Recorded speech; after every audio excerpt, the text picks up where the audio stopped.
Oh, good morning, good afternoon, good evening, good night, depending on when this finds you. As you know, many of you know, I do try to release videos every other Monday at 6:30 a.m.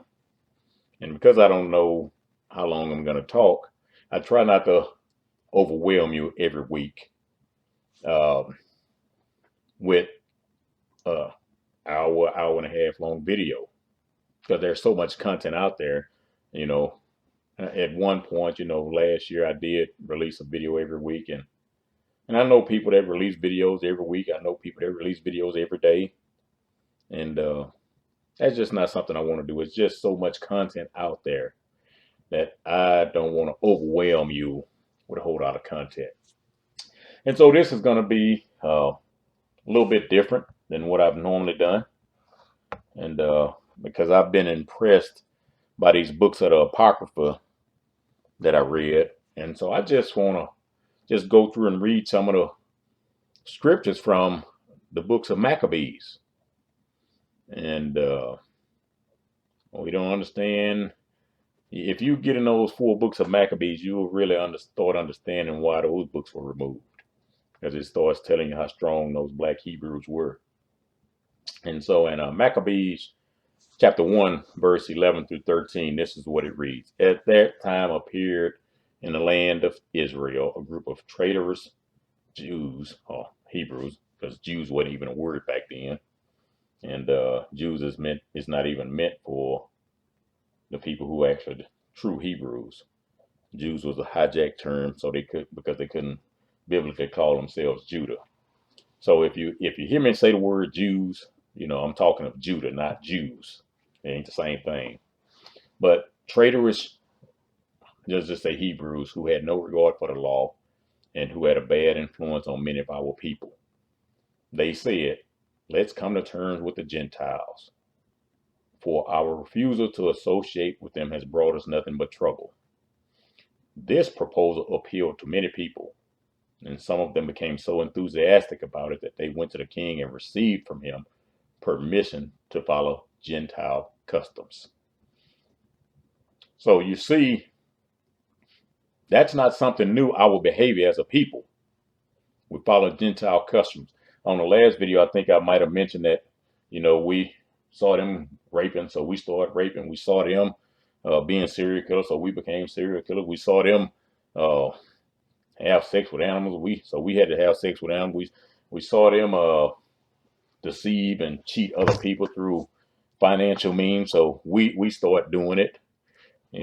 And so we just pick up all of their bad habits because we want to be just like them. And so Maccabees chapter 1, verses 41 through 43, Antiochus now issued a decree that all nations in his empire should abandon their own customs and become one people. All the Gentiles and even many of the Israelites submitted to this decree. They adopted the official pagan religion, offered sacrifices to idols, and no longer observed the Sabbath. Maccabees is telling us we abandoned our own customs to become one with other people. And what were we taught? I know when I was coming through elementary school, they drilled it in our head. America is the melting pot of the world. We one family with multiple colors and backgrounds and everything, but we one family. How can we be one family when we got why how can we even be called the United States of America when you got 50 states with 50 separate constitutions? So we ain't one family. But that's why the push is so much now, and they want everybody to come here and abandon their language, abandon their customs. And I mean, if you come here, you know, I don't. You can observe. I believe you can observe your customs as long as they don't hurt others. But if your customs hurt others, I got problems with that. And so Maccabees chapter 1 verses this I'm reading first Maccabees just so you know.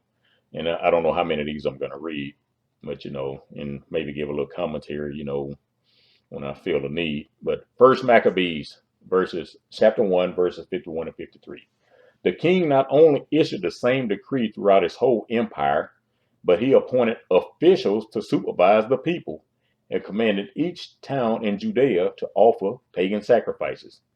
Many of the Hebrews were ready to forsake the law and to obey these officials. They defiled the land with their evil, and their conduct forced all true Israelites to hide wherever they could. They appointed officials to supervise the people. Does that sound familiar? They call politicians today. And commanded each town in Judea to offer pagan sacrifices. Politicians command you to follow the decrees that they put in place. Do y'all realize the original 13th Amendment said there were no lawyers ever supposed to be in politics in this country? And then lawyers bought off the politicians. And now lawyers, almost every political position in this country is filled by a lawyer. And they create laws for us to abide by that they totally ignore.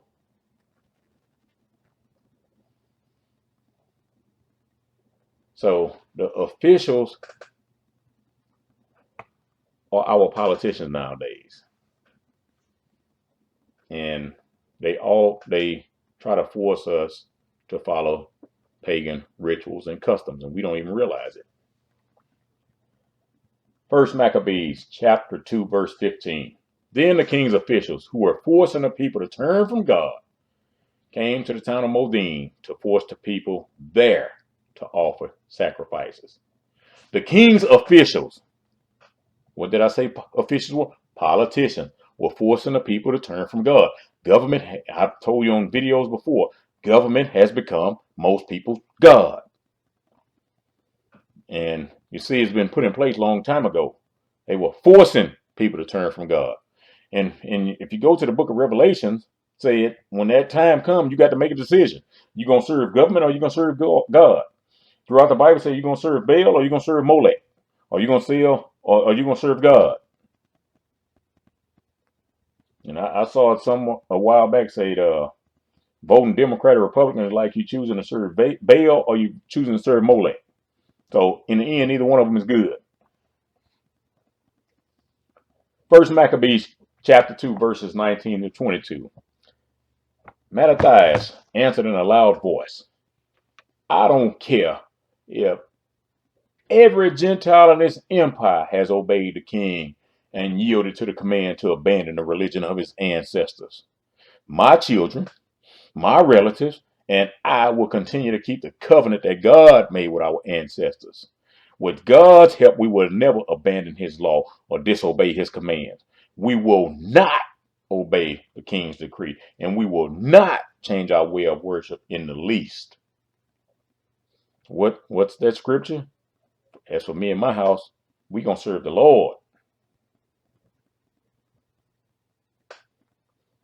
What Daniel say? Them three Hebrew boys, Shadrach, Meshach, and Abednego, and that's not their real names. That's just the names in the Bible. And we ain't abiding by nothing the king put in place. But what are we seeing right now in this country and around the world? Bow down to the king. King, depending on what country, and the king is the prime minister, president, or whatever you want to call him. Bow down to the king's decrees. First Maccabees chapter 2, verse 49. When the time came for Matthias to die, he said to his son, these are the times of violence and distress. Arrogant people are in control and have made us an object of ridicule. Now, as black people, aren't we ridiculed all the time? Haven't we been ridiculed for a long time? Haven't we produced things and slave masters and white people got the patents for our ideas? Uncle Ben's rice is not called Uncle Ben's and it doesn't have his picture no more. Ain't Jemima no more. It's Pearl's Milling Company. Jack Daniels was created by a black slave, and white people profited off that forever since his creation. They patented it, belongs to them. We ridiculed. Reginald Lewis was the first person to ever do a $1 billion buyout of a company. And after that happened, the system made sure he never was able to do a big deal again because he was black. Ridicule. Arrogant people in control. So they ridicule. S.B. Fuller lost his fortune because he got ridiculed by black people. Most of your civil rights leaders told black people don't do business with him no more because he wouldn't preach the victim mentality to black people. He told black people, get off your butt, study capitalism, learn capitalism, make you some money, and learn how to work within this system. But you had these civil rights champions over there who had never built nothing, who had never started a company, who didn't even have jobs, being financed by people like S.B. Fuller while they waged the fight, while they waged the war, telling us don't support a man like this who was employing about 7,000 people at the time, black and white, because he said, don't be a victim. Get up off of that. Or the ridicule.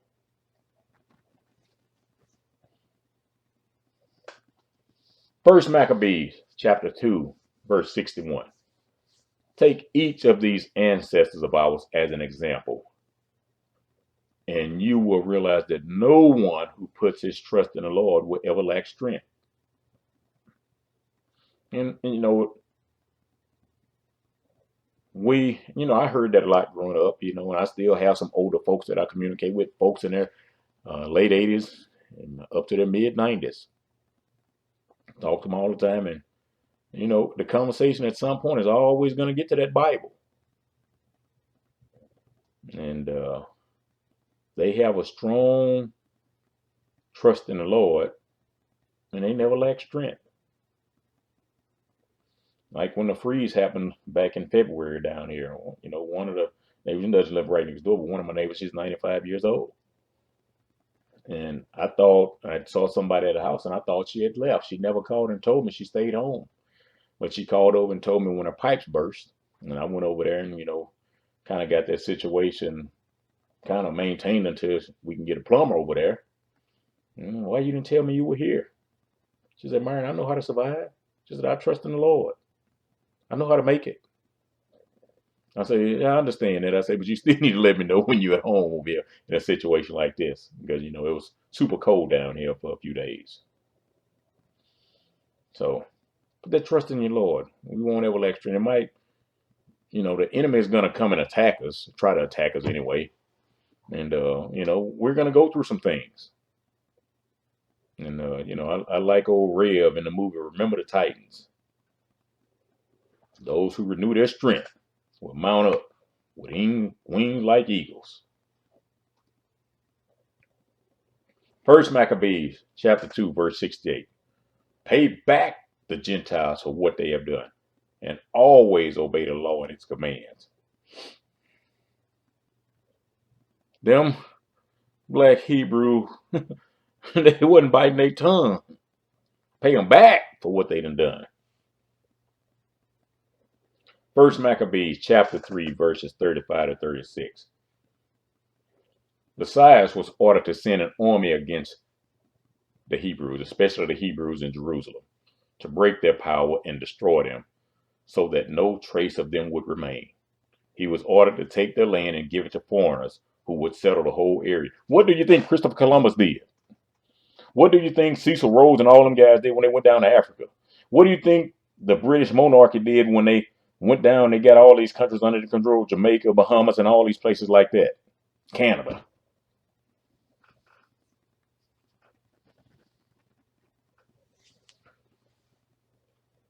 Psalms 83 and 4 say, let's cut off the name Israel.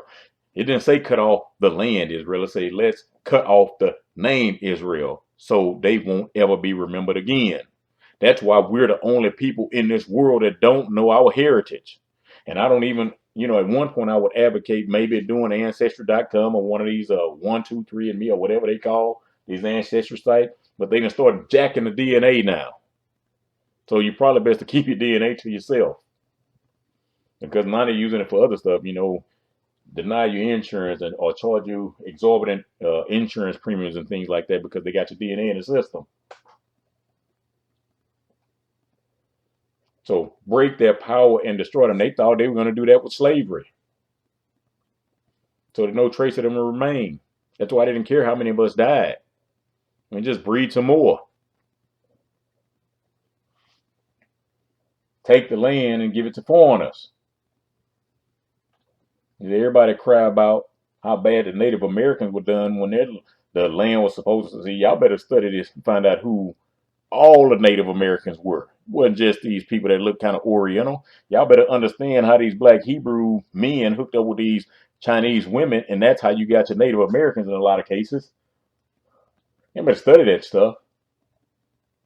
And then once they got enough of them, then they separated from those black male Hebrews and then called this their land. And so y'all feel sorry for them, but y'all won't feel sorry for black Israel. Losing all their land, getting ran from everywhere they tried to go and settle. Y'all won't cry for them.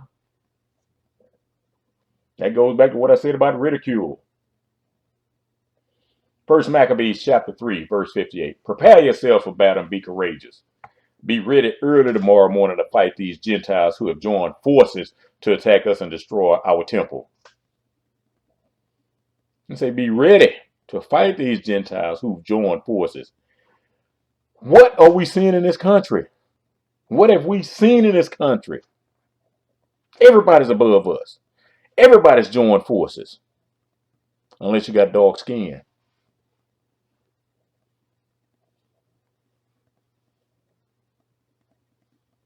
First Maccabees chapter 5, verse 5. When the neighboring nations heard that they had built the altar and restored the temple as it had been before, they were furious that they made up their minds to destroy all of them who were living among them. So they began to murder and kill our people. See, this ain't just started. They've been after Jacob for a long time. They've been after Jacob and his sons and his descendants, his son's descendants, for a long time.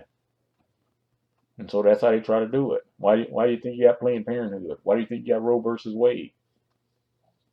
Why do you think the push is so heavy against us to take poison? We're not taking it fast enough because the objective is to murder and kill us.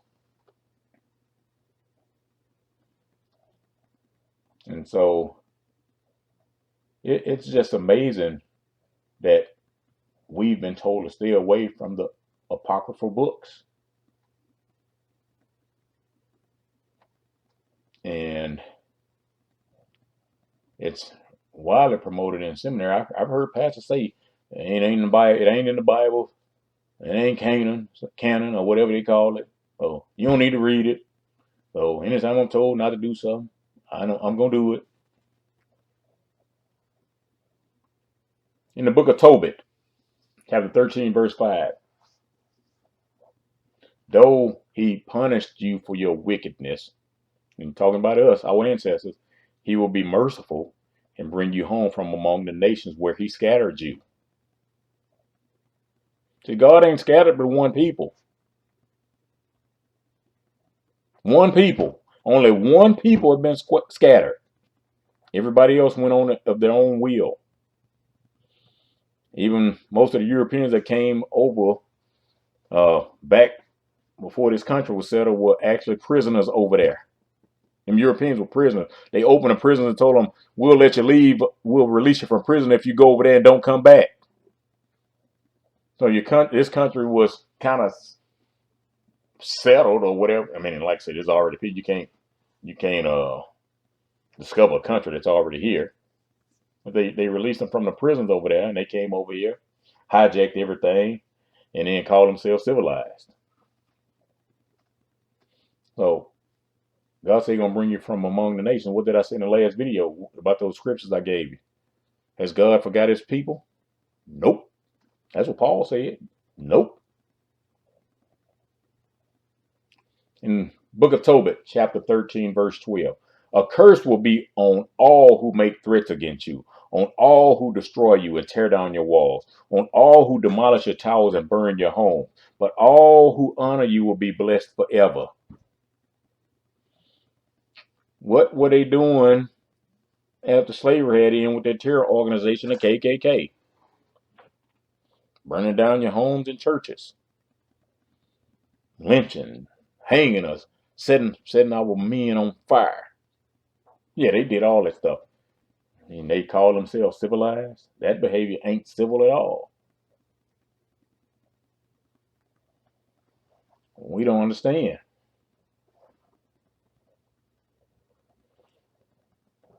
I mean, I don't know what to say. We're gonna have to get into a little bit more study, and I still have to study because I don't know all this stuff, and that's why I have to go back and read this stuff and read this stuff and read this stuff because it's just so much. In the book of Baruch, chapter 5, verse 9, God will lead Israel home. You think God led some people to Israel in 1948? If you studied the Balfour Declaration, you'll understand that wasn't God.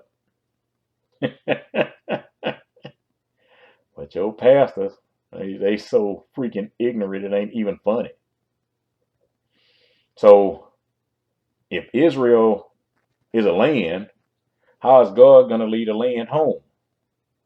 He can't, because Israel is a people.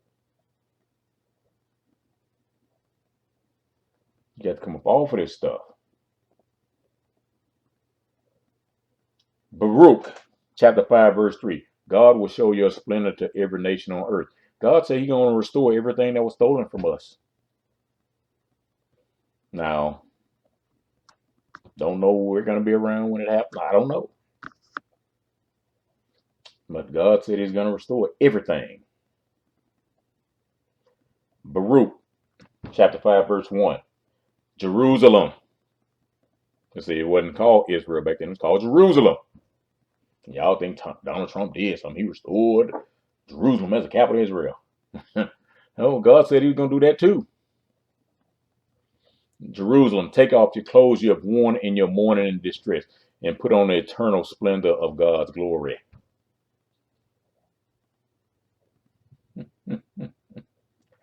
Baruch chapter 4, verse 37. Look, your children are coming home, the children that were taken from you. So if these books are saying this stuff, these scriptures are saying this stuff, somebody lying in the pulpit. If the books are, these scriptures are saying this, that means these people are still in existence somewhere in the world. The Hebrews are no longer in existence. They have been gathered together from the east and from the west by the command of God, the Holy One. And now they're coming home, rejoicing in the glory of God. You see, if you're listening to what I'm reading you from these books, now it will. If you can register what I'm saying, you'll see why these books were removed from the Bible. Baruch chapter 4, verse 16. These people carried off my beloved sons and took away my daughters, and I was left a widow, completely alone. Baruch chapter 4, verse 5. Take courage, my people. You are the ones who keep Israel's name alive.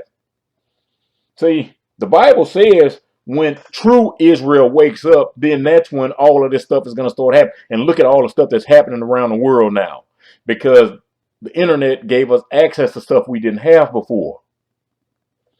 But if you had a Catholic Bible, you would have had access to these books because the Catholic Bibles kept these old books in them. But I didn't grow up Catholic, so I didn't have access to it. And because it wasn't being taught at the Baptist church I was baptized and raised in, I never knew they existed until I started studying.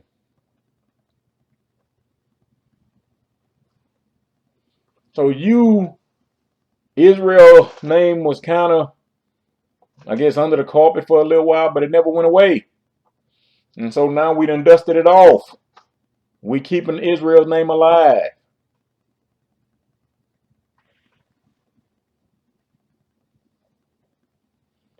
Baruch chapter 3,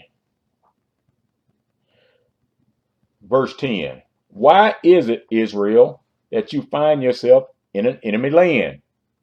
Why have you grown old in a foreign country?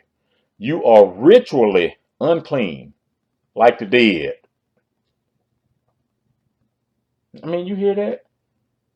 I mean, and we've talked about before the reason our ancestors ended up that way because of disobedience, following the pagan practices, creating idols, doing everything that God told them not to do. And he said, if you do this, this was going to happen to you. And we did it anyway. Baruch chapter 2, verses 32 to 34. There in the land of your exile, you will praise me and remember me. That's actually how our ancestors came out of slavery. They turned their eyes back to the true God. They didn't turn their eyes to religion. They turned their eyes to the true God. We got freed. We started coming up a little bit. And then we had some black folks come in and tell us, hey, take your eyes off of God. God allowed us to go into slavery for all these years. Don't listen to him. He ain't for you. And they hooked up with people who started these pro-black organizations that wasn't started by no black people, who told you don't listen to God. God abandon you. They are around here following Karl Marx and Fred Engels and stuff like that, but we listening to them. So there in the land of your exile, you will praise and remember me. And then, like I said, those black folks got us off track. You will stop being so stubborn and wicked, for you remember what happened to your ancestors when they sinned against the Lord. Judges 6. Well, Judges 6 tell you what happened. Deuteronomy 28. Deuteronomy 32. Take some time and read them. God say you got some blessings and curses. You choose. God say every time God tell us to choose between life and death, we choose death. Then I will bring you back to the land that I solemnly promised to give your ancestors, to Abraham, Isaac, and Jacob, and it will be yours again. I will increase your population, and you will never again be reduced to a small number.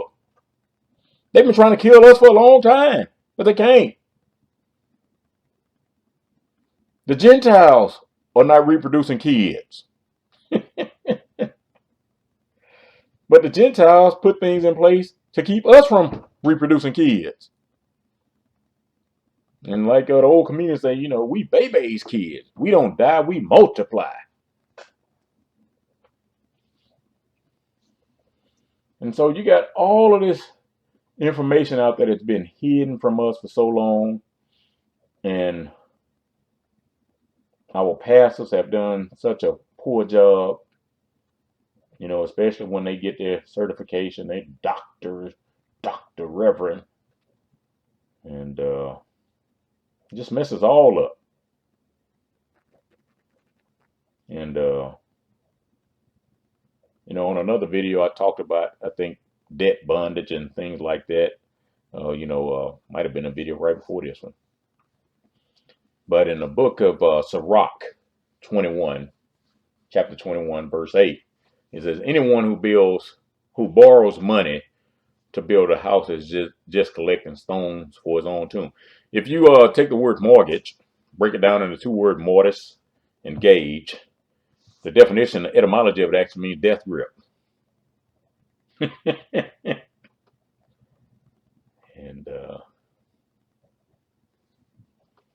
And I'm gonna just read. Let me see. Am I gonna read one more? I'm gonna read one more, and then I'm gonna shut this video off because I've talked about how we esteem people with pieces of paper instead of people that actually have wisdom and knowledge and awareness to try to help us. Because society, the Gentiles have actually conditioned us who's worthy to be listened to. And we don't even understand it. So in the book of Sirach, chapter 21, verse 17, it says the assembly will be eager to hear from an intelligent person and will take his opinion seriously. And I just want to point something out. Notice the word assembly and not the word church. because we were supposed to assemble. They never said go to a building, because you can have church wherever. We because you start going over and reading the book of Acts, and you see actually how they met. But you don't have no preachers teaching that, because you got to come and bring them tithes into the storehouse, so I don't have to go get no job. I need you to bring that money, and I've said through many videos, I believe we should give, but I don't believe in tithing, because the Bible doesn't believe in tithing. I believe in free will offerings, but we ain't supposed to be taking care of no dude's lifestyle. We ain't supposed to be taking care of his wife and his kid lifestyle. That's a burden. I think Paul said, I could have charged for the information, but you got to think too, Paul was traveling a lot too. But Paul said, I'm not going to ask for no money, because that's a burden to the people that I'm supposed to be helping. How many pastors going to teach you that? Paul said, I worked with my own hands so I wouldn't burden the people. When Paul traveled, Paul was renting his own house. You hear about Paul going and renting no church building? So where we get that from? It came out of the Catholic Church and that paganism. It came from Constantine.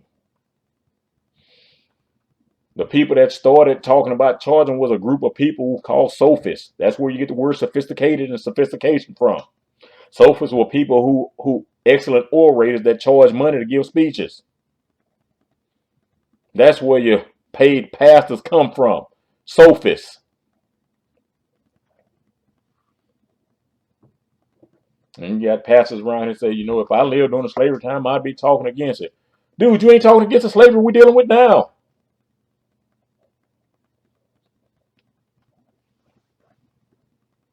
So I'm going to go ahead and shut this video off, and we'll talk to you in a couple of weeks.